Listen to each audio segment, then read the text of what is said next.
ఏంటి? ఏమైనా మార్పు వచ్చిందా అల్లుడు గారిలో? నీతో కనీసం ఫోన్ మాట్లాడడానికి కూడా లేదు. మేమెంత కంగారు పడుతున్నామో తెలుసా?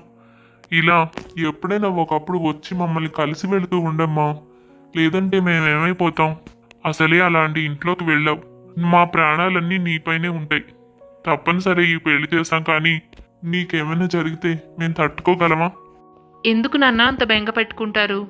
నేను అన్ని విధాల జాగ్రత్త తీసుకుంటున్నాను. భయపడకండి. మీరు చెప్పినట్టు ఫోన్ మాట్లాడడానికి అవకాశం లేదు కదా. నా దగ్గర ఫోన్ ఉంటే నేను ఎవరితోనైనా మాట్లాడుతూ ఉంటే ఆ నాంచారమ్మకు అనుమానం వస్తుంది. ఎవరితో మాట్లాడుతున్నానా అని ఆరా తీస్తుంది. మన విషయం అంతా బయటపడుతుంది. అందుకే కదా నాన్న. మరి లేకపోతే నాకు కూడా మీతో మాట్లాడాలి, చూడాలి అని ఉంటుంది కదా. నేను నెమ్మదిగా ఆయనకు దగ్గరవడానికే ప్రయత్నిస్తున్నాను. కానీ ఆయన అక్క జ్ఞాపకాల్లోనే ఉన్నారు. ఇంకా నాకు పూర్తిగా దగ్గర కాలేదు. అయినా మంచివారు కాబట్టి అంతో ఇంతో నాతో ప్రేమగానే ఉంటున్నారు. కానీ ఆ నాంచారమ్మని ఏమైనా అంటే, కాస్త గట్టిగా మాట్లాడితే మాత్రం ఆయనకు చాలా కోపం వస్తుంది. ఆయన వాళ్ళను గట్టిగా నమ్మారు నాన్న. మనం చాలా నిదానంగా ఇక్కడ వ్యవహరించాలి. నెమ్మదిగా విషయాలను బయట పెట్టాలి. అంతకంటే వేరే మార్గం లేదు. ఇలాగే ఎప్పుడో అప్పుడు నేను వీలు చూసుకుని వస్తూ ఉంటాను. ఈరోజు పొద్దున ఇంకా ఆయన లేవకముందే గబగబా తయారయ్యి ఎవ్వరికి కనపడకుండా వచ్చేశాను. అలా కుదిరించుకుని ఎప్పుడో ఒకసారి కనిపిస్తూ ఉంటాను. మీరు ధైర్యంగా ఉండండి. సరే నాన్న, ఇంక మీరు కంగారు పడొద్దు. నా దగ్గర మొబైల్ అయితే ఉంది కదా. నాకు ఎప్పుడు ఏ విధమైన ఆధారాలు దొరికినా, సమాచారం తెలిసినా ఖచ్చితంగా నేను దాన్ని ఉపయోగించుకుంటాను. మీకు ఏదో ఒక విధంగా సమాచారం అందిస్తాను. నేను క్షేమంగా ఉంటాను. మీరు బెంగపడకండి. ఇలా తల్లిదండ్రులకు నచ్చచెప్పి అక్కడి నుంచి బయలుదేరింది అనామిక. తనకు వంశీ తనకు అనిపించడం లేదని, కంగారు పడతాడని తెలుసు. ఇక అనామిక కనపడక కాసేపటికే దీలా పడిపోయాడు వంశీ. తను వెతకగలిగినంత వెతికాడు. కానీ ఎక్కడా కనిపించకపోవడంతో దీలా పడి ఇంట్లోనే కూర్చుని బాధపడడం మొదలుపెట్టాడు. అనామిక ఇంటికి చేరుకుంది. వంశీని అలా చూసి అనామిక ఆశ్చర్యపోతుంది. వంశీ తన గురించి కంగారు పడతాడని తెలుసు, కానీ మరీ అలా దీలా పడిపోతాడని తను ఊహించలేదు. అనామిక రావడంతో వంశీ, వచ్చావా అనామిక? ఎక్కడికి వెళ్ళావు? నాకు ఇంట్లో ఎవ్వరికి ఏమీ చెప్పకుండా ఇంతసేపు నేనెంత కంగారు పడ్డానో తెలుసా? నిన్ను వెతకని చోటంటూ లేదు. నువ్వెక్కడికి వెళ్ళిపోయావో ఏమయ్యావో తెలియక ఎంత కంగారు పడ్డానో. నేను ప్రేమించిన మీనా ఎలాగా తోడులేదు. ఉన్న నువ్వు కూడా ఎక్కడికి వెళ్ళిపోయావా అని చాలా బెంగపడ్డాను. నిన్ను కూడా ఆ భగవంతుడు నాకు దూరం చేశాడేమోనని మనసులోనే దిగులు పడిపోయాను. నువ్వు లేకుండా నన్ను నేను ఊహించుకోలేకపోయాను అనామిక. నువ్వు రాకపోతే నిజానికి నేను చనిపోయేవాడిని. చచ్చా, ఏంటి మీరు అలా మాట్లాడుతున్నారు? ఇంత చిన్నదానికి అంతలేసి మాటలు అవసరమా చెప్పండి? నేను గుడికి వెళ్ళొచ్చాను అంతే. ఈ ఊరిలో నా స్నేహితురాలు ఒక ఆమె ఉందని తెలిసింది. అప్పుడు మీకు చెప్పి వెళదామంటే మీరింకా లేవలేదు. అత్తయ్య మావయ్య కనిపించలేదు. అందుకనే మీరు లేచేలోపు నేను వచ్చేస్తాను కదా అనుకుని తన గుడికి రమ్మంటే వెళ్ళాను. అక్కడే కలిసి ఇద్దరం కాసేపు మాట్లాడుకున్నాము. ఈలోపే మీరింత దిగాలు పడిపోయారేంటి? నీకు తెలీదా అనామిక? నేను చాలా కంగారు పడ్డాను. నువ్వు ఇక రావేమో, నాకు దూరం అయిపోయావేమో, మళ్ళీ నేను ఒంటరిగా బతకాలేమోనని ఎన్నో ఆలోచనలు నన్ను చుట్టుముట్టేశాయి. నిన్ననే నిన్ను గట్టిగా కోపం చేసేసరికి నువ్వు నాపై కోపం తెచ్చుకుని వెళ్ళిపోయావేమో అనుకున్నాను. ప్లీజ్ నన్ను వదిలి ఎక్కడికి వెళ్ళకు. నాకు చెప్పకుండా ఎక్కడికి వెళ్ళొద్దు. నువ్వు నా జీవితంలో అవసరం లేదు అనుకున్నాను. నాకు ఏ తోడు ఎవ్వరూ అవసరం లేదనుకున్నాను. అలాంటిది నువ్వు వచ్చిన తర్వాత నాకు తెలియకుండానే నేను నీకు పూర్తిగా బాగా అలవాటు పడిపోయాను.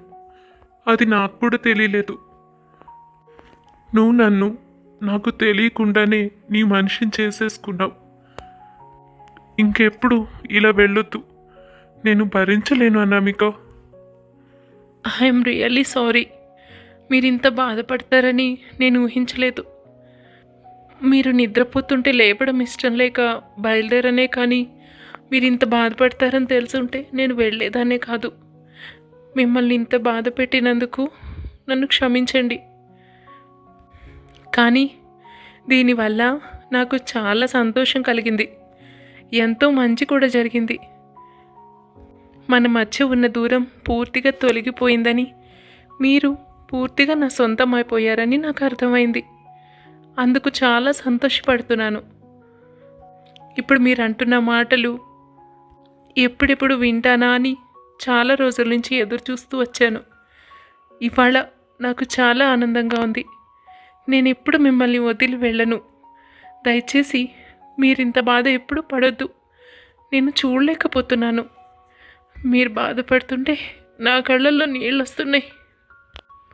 ఇకపై మిమ్మల్ని నేను బాధ పెట్టను. మీరు నన్ను అంగీకరించారు, నాకు అంతే చాలు. దీనికోసమే నేను బతికున్నది. నిజమే, నాకు తెలియకుండానే నేను నీ మాయలో పడిపోయాను. నువ్వు తెలివైన దానివి. నిజానికి నీతో మాట్లాడుతున్నప్పుడల్లా నాకు మీనాతో ఉన్నంత ఆనందంగా ఉంటుంది. ఎందుకో తెలీదు, నువ్వు మీనానే అనిపిస్తుంది. నువ్వేమి చదువుకోలేదని చెప్తావు, కానీ నిజానికి చాలా చదువుకున్న దానిలో ప్రవర్తిస్తావు. సమయానికి ఎలా మాట్లాడాలో ఎలా ఉండాలో నీకు అన్నీ తెలిసినట్టే ఉంటావు. అన్నిటికీ మించి నాకు నా మీనాని తిరిగి తీసుకువచ్చావు. అందుకేనేమో నాకు తెలియకుండా నేను నీకు పూర్తిగా నా జీవితంలో స్థానాన్ని ఇచ్చేశాను. ఇలా జరుగుతుందని నేను ఎప్పుడూ ఊహించలేదు. ఇప్పుడు నువ్వు లేకుండా నేను బ్రతకలేని పరిస్థితికి వచ్చేసాను. ఇప్పుడు నిజంగా నేను అదృష్టవంతుడని ఒప్పుకుంటున్నాను. అలా వంశీ జీవితంలో మంచి రోజులు, సంతోషంగా ఉండే రోజులు వచ్చాయి. వాళ్ళిద్దరూ ఒక్కటయ్యారు. అయితే అసలు కథ ఇంకా బయటపడాలి కదా. వీళ్ళిద్దరూ ఇంత సంతోషంగా కలిసిమెలిసి ఒకరికి ఒకరు అన్నట్టు ఉంటుంటే కడుపు మంట పెరిగిపోయింది పిన్నికి బాబాయ్కి.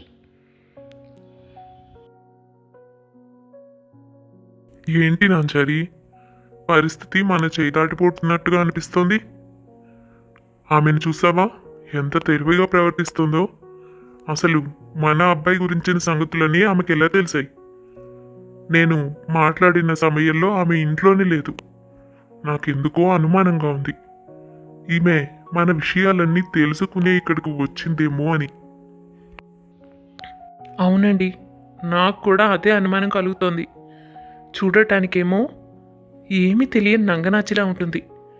గట్టిగా దాన్ని నిలదీసి అడుగుతామంటే ఎప్పుడు చూసిన వంశీ కంటు పెట్టుకుని తిరుగుతోంది. దాంతో మాట్లాడటానికి కూడా సమయం కుదరట్లేదు. చూస్తుండగానే వంశీ తనతో బాగా దగ్గరైపోయాడు. ఇక మన పని చాలా త్వరగా అవగొట్టుకోవాలి, లేకపోతే మొదటికే మోసం వస్తుంది. అయినా మనకి ఇలాంటివన్నీ కొత్త కాదుగా. అయినా నువ్వు ఆ పత్రాల అనామికకి ఇవ్వాల్సిన అవసరం ఏముంది? నువ్వే వెళ్ళి సంతకం పెట్టించుకోవచ్చు కదా. నువ్వు అడిగితే వంశీ కాదంటాడా? ఆ పత్రాల్లో ఏముందో పరిశీలించి మరీ సంతకం పెడతాను అంటాడా? నిజమే, కాకపోతే వాడు ఇంట్లో ఉండేది రాత్రి సమయం మాత్రమే. ఆ సమయంలో నేను పత్రాలు సంతకాలు అంటూ వెళితే ఏదైనా అనుమానం వస్తుంది కదా అని అనామిక ద్వారా చేయించుకుందాం అనుకున్నాను. ఎలాగూ తనకు చదువు రాదు కాబట్టి ఏ సమస్య ఉండదు అనుకుని అనామిక ద్వారా ఈ పని చేయించుకోవాలి అనుకున్నాను. ఏదైనా అటు ఇటు జరిగితే నెపం దాని మీదకి నెట్టచ్చు కదా, అది కూడా ఒక కారణం. కానీ చూస్తుంటే మీరన్నట్టు ఇలా జరిగేలా లేదు. అయినా ఎంత పొగరు దానికి, దీనికేం తెలుసు? చదువుకోకుండా ఎవరూ లేని అనాథగా పెరిగిన దీని గురించే అది అంత ఊహించుకుంటూ ఉంటే మరి మీనా సంగతి ఏమిటి? మీనా చదువుకుంది, ఉద్యోగం కూడా చేసింది. అదీకాక తన బంధువులు, చుట్టాలు, తల్లిదండ్రులు అందరూ ఉన్నారు. ఎప్పుడు మన ఇంటికి రాకపోతేనే ఏదైనా సమస్య వస్తే తనకు తోడుగా ఉండేవారేగా. అలాంటి మీనానే లెక్క చేయలేదు మనం. ఇదెంత, దీని బతుకెంత? ఊరికూరికే మిడిసి పడుతోంది. నా జోలికొస్తే మీనాకి పట్టిన గతే దీనికి పడుతుంది. అంతదాకా ఎందుకులే అని ఆగాను, కానీ గట్టిగా తోకజాడిస్తే నేనేం చేయాలో అదే చేస్తాను. ఆ రోజు మీనా కూడా అంతే. అట్టుపుట్టు ఆనవాళ్ళని కనుక్కుని అన్ని గుట్లు బయటకు విప్పాలని చూసింది. నేనేం చేస్తున్నానో ప్రతీది గమనించి మన గుట్టంతా బయటకు లాగింది. చివరకు పోనీలే కదా నచ్చ చెబుదామని చూస్తే దానికి కూడా ఒప్పుకోకుండా తిరగబడింది. ఇప్పుడేమైంది? నా చేతుల్లో చచ్చింది. నాకు ఎదురొస్తే దీని పరిస్థితి కూడా అంతే. మనం అనుకున్నది సాధించుకోవడం కోసం ఎంతకైనా తెగిస్తామని వాళ్ళకేం తెలుసు? దీనికోసం కదా ఏళ్ల తరబడి మనం కాచుక్కుచున్నది. మధ్యలో వచ్చి వీళ్ళు తన్నుకుపోతామంటే చూస్తూ ఊరుకుంటామా? నా కొడుక్కి మా అన్నయ్య కూతురునిచ్చి పెళ్లి చేయాలని ఎంతో ఆశపడ్డాను. మా అన్నయ్య ఆస్తి నీ చేత ఉంటే తప్ప పిల్లనివ్వను అంటున్నాడు. డబ్బు ఉంటేనే ఈ రోజుల్లో విలువ.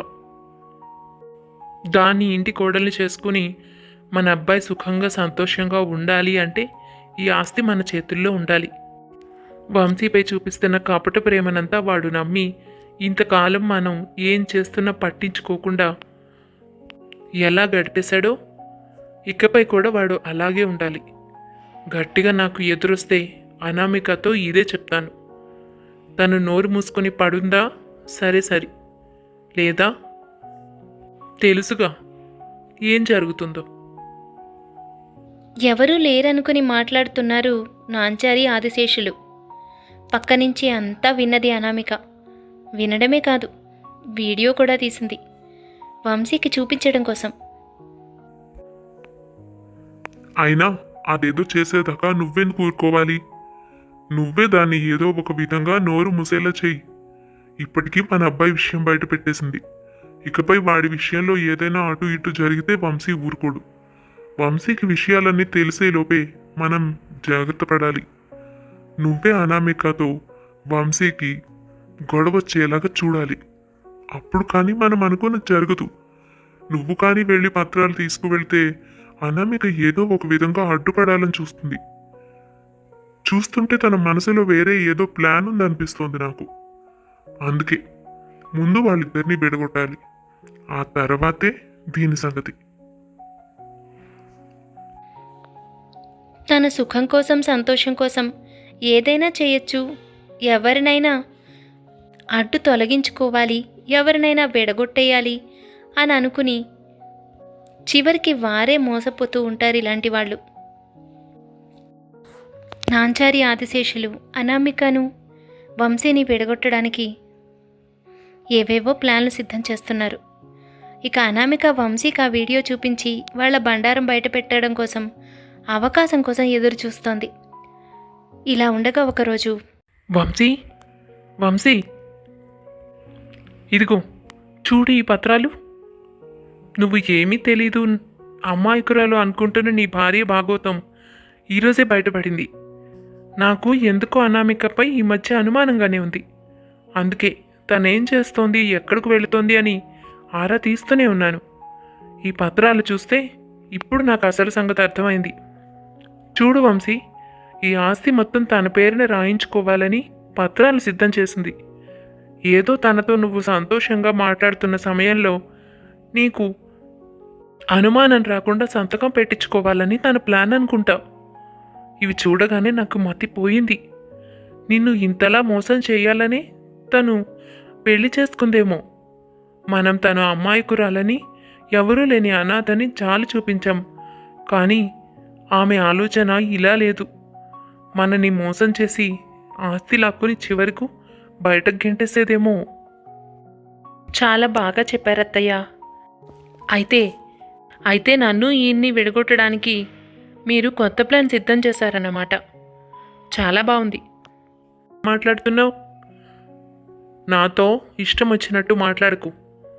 ఊరుకొని చెప్తున్నా. ఇదిగో ఇది నీ చీరల దగ్గరే నాకు దొరికింది. దీని సంగతి ఏంటో ముందు అది చెప్పు. ఇవి ఎక్కడి నుంచి వచ్చాయి, ఎలా వచ్చాయి? అవి తయారు చేయించిన మీకే తెలియాలి, నాకు తెలియదు అవి ఎక్కడి నుంచి వచ్చాయో. నేను తయారు చేయించడం ఏమిటి? అయినా నీ పేరు మీద ఆస్తి రావాలని నేను తయారు చేస్తానా? తెలివిగా మాట్లాడుతున్నా అనుకుని చివరికి అర్థం లేకుండా మాట్లాడుతున్నావు. అయినా ఆస్తి పత్రాలు, పేపర్లు తయారు చేయించాల్సిన పని నాకేంటి? ఎందుకంటే ఈ ఆస్తి మీకు కావాలి కాబట్టి. ఈ ఆస్తి కోసమే మీరు ఇన్నేళ్ల నుంచి ఇక్కడ కాచు కూర్చున్నారు కాబట్టి. దీనికోసమే మీరు అక్కను చంపేశారు కాబట్టి. వాతావరణం నిశ్శబ్దంగా మారిపోయింది. అనామిక ఆ మాటలు చెప్తుంటే అటు వంశీతో పాటు ఇటు నాంచారి ఆదిశేషులు కూడా ఆశ్చర్యపడి నుంచున్నారు. అదేంటన్నా మీకు అలా అంటున్నావు? నీ మాటలకు అర్థమేంటో నాకు తెలియడం లేదు. నువ్విప్పుడు అన్నది నిజం, నాకు తెలిసిన నిజం. మీ పిన్ని బాబాయ్ మిమ్మల్ని చిన్నప్పటి నుంచి ప్రేమగా చూసుకున్నారని, మీకు అన్నిటిలోనూ తోడుగా ఉన్నారని మీరు అనుకున్నారు. కన్న తల్లిదండ్రుల్లాగానే మిమ్మల్ని పెంచారని చాలా అభిమానం, కృతజ్ఞత పెంచుకున్నారు. కానీ వాళ్ళు నిజానికి ఇక్కడ ఇంతకాలంగా ఉండి మిమ్మల్ని ప్రేమించింది, మీపై కపట ప్రేమ వలకబోసింది ఎందుకో తెలుసా? ఆస్తి కోసం.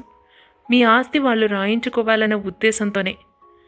మీ తల్లిదండ్రులు మీరు మేజర్ అయిన తర్వాత తప్ప ఆస్తి ఎవరి చేతికి రాసే అధికారం మీకు ఇవ్వలేదు కనుక, యావత్ ఆస్తి మీ పేరుని రాశారు కనుక వాళ్ళు మీరు పెరిగేదాకా ఇలా ఎదురు చూస్తూ వచ్చారు.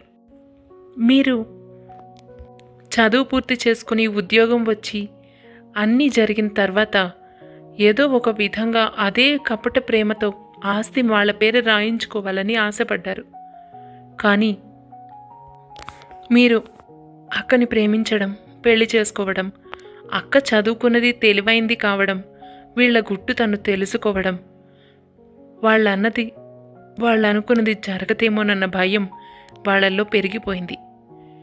అక్క మీకు అన్యాయం జరగకుండా కాపాడాలని విశ్వ ప్రయత్నాలు చేసింది. వాళ్లకు అడ్డుగా నిలబడింది.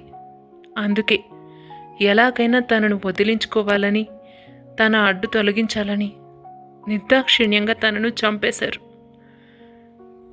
మీరు ఆ బాధలో ఉండగానే అప్పుడప్పుడు మీకు తెలియకుండా కొంత ఆస్తిని వాళ్ళ పేరున రాయించుకున్నారు. ఇలా బిజినెస్ పత్రాలన్న పేరుతో. మీరేం చేస్తున్నారో మీరే తెలుసుకోలేకుండా బాధలో మునిగిపోయిన మీకు ఈ విషయాలేవి తెలియలేదు. వంశీ కొయ్యబారిపోయాడు.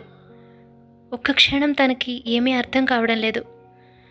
అనామిక అంటే చాలా అభిమానం, కానీ తను చెబుతున్నదంతా అబద్ధం అనిపిస్తోంది మనసులో. ఏయ్, ఏంటి లేనిపోయిన నిందలన్నీ మాపై వేసి మమ్మల్ని అబ్బాయిని వేరు చేద్దామనుకుంటున్నావా? అప్పుడు వాడిని ఒంటరిని చేసి ఆస్తి నువ్వు లాక్కుందామని నీ ప్లాన్. నాకిప్పుడు అర్థమైంది. నేను అంటూనే ఉన్నాను, ఇది ఈ ఇంటికి వచ్చింది ఏదో పథకంతోనే అని. వంశీ, దాని మాటలు నమ్మకు. మాకే పాపం తెలీదు. నువ్వు దాన్ని నమ్మావో నిన్ను నట్టేంట్లో ముంచి నిన్ను వదిలి వెళ్ళిపోతుంది.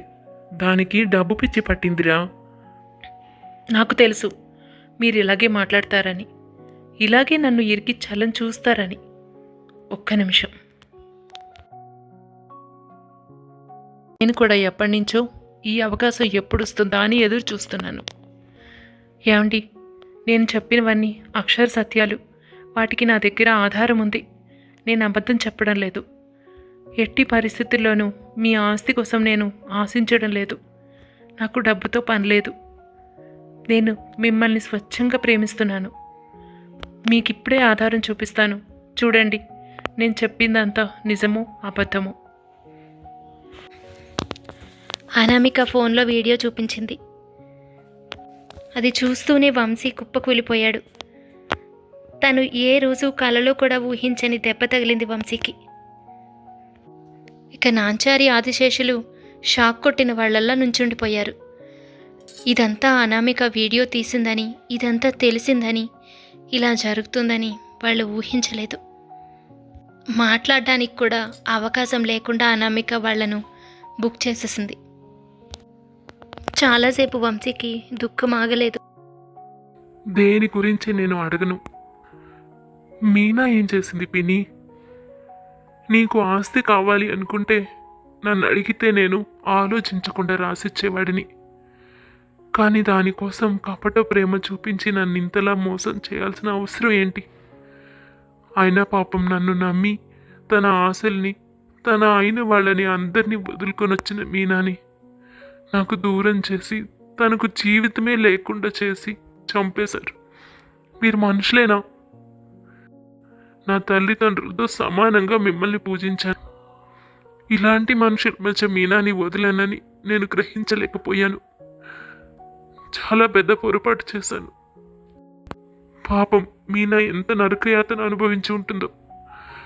పైగా నా వల్లే చనిపోయిందని నన్ను కుంగదీసేలా తనే చెప్పినట్టు నాకు మాటలు చెప్తావా? ఏంటి పిన్ని, మీకు ఏ రోజు ఏ లోటు చేశాను నేను?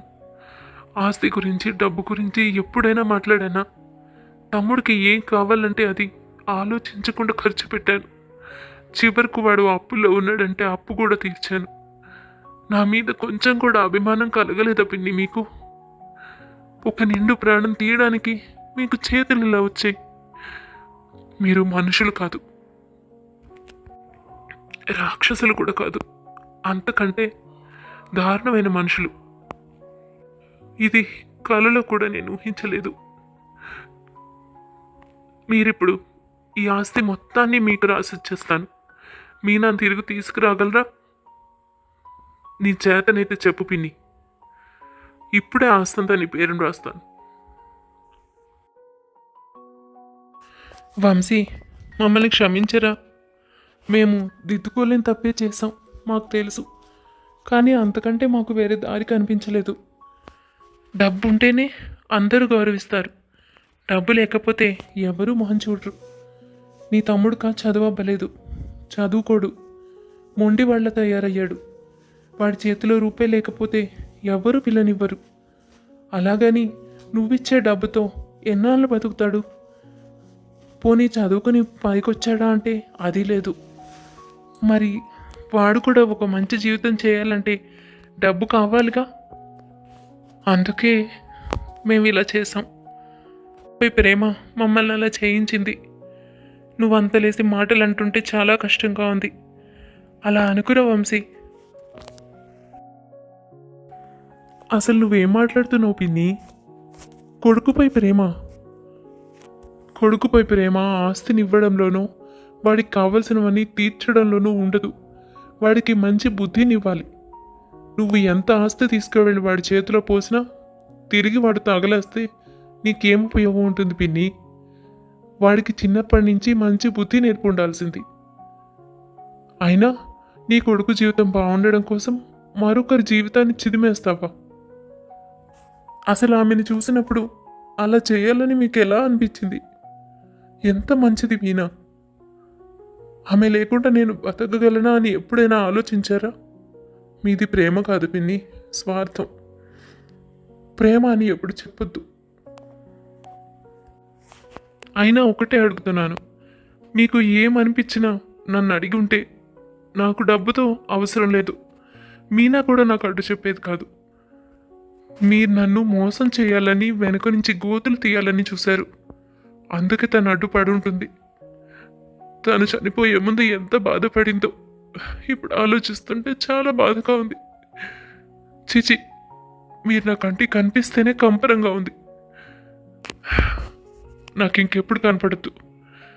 మీరు ఎలాగూ నాకు తెలియకుండా ఆస్తులు రాయించుకున్నారు కదా, వాటితోనే ఊరేగండి.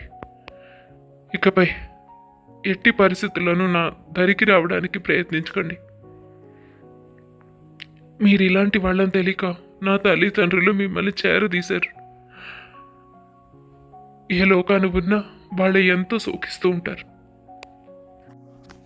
ఇప్పుడు కాదు బాబు, నీ తల్లిదండ్రులు ఎప్పటి నుంచో శోకిస్తున్నారు. దానికి కూడా కారణం ఈ ప్రబుద్ధులే. వీళ్ళు చేసిన పాపాలు అన్నీ ఇన్ని కాదు.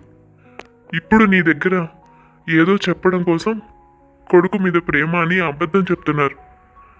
అసలు నిజాలు అవి కావు. వీళ్ళు ఇప్పటికీ నిన్ను మోసం చేయాలని చూస్తున్నారు. గంగాధరం, నువ్వా? అవును.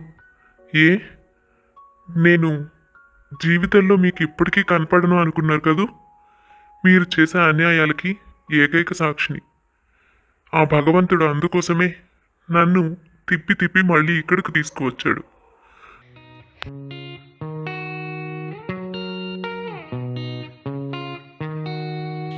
అయితే ఈ కథ ముగింపు తెలియాలంటే వచ్చే భాగం వరకు ఎదురు చూడాల్సిందే. కథ నచ్చింది కదూ? అయితే తప్పకుండా లైక్ చేసేయండి. మరి ఇంకెన్నో మంచి మంచి కథల కోసం మా ఛానల్ని సబ్స్క్రైబ్ చేసుకోండి. కథ చివరి భాగంలో మళ్ళీ కలుద్దాం.